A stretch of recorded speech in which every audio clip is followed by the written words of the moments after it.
दलित बांधवाची जर अट्रॉसिटी जर त्या दिवशी घेतली असती तर आज संतोष अण्णा देशमुख यांनी ती, आता तुम्हाला फोटो दाखवले, आपले इथलेच आहेत, तसे 24 वर्ष भावाने विठ्ठलाची घरी केली आतापर्यंत. तर तो भाऊ वाचला असता तर सगळ्या गोष्टी ही घटना घडल्यावर झाल्या.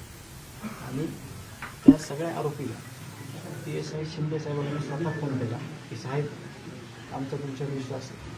तिथली सगळी पोलीस यंत्रणा जी आहे त्यांना इकडचं मसाज वगैरे यातलं कोणाला काही ताण नव्हता.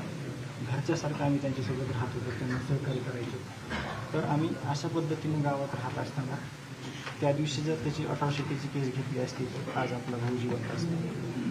शिंदे साहेबाला बोलून ते जे आरोपी आहेत ते हत्यारे सगळे, त्या लोकांना व्यवस्थित आपण त्या गाडीत बसवलं, गावाला आपण अंगावर घेतलं, पण त्यांना काही होईल नाही परत पाठवलं.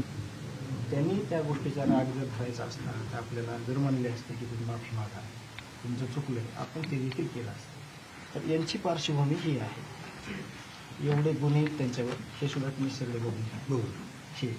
आणि एकीकडं आपण आहेत त्याची पावती ही आहे, हीच नाही अनेक असे आहेत.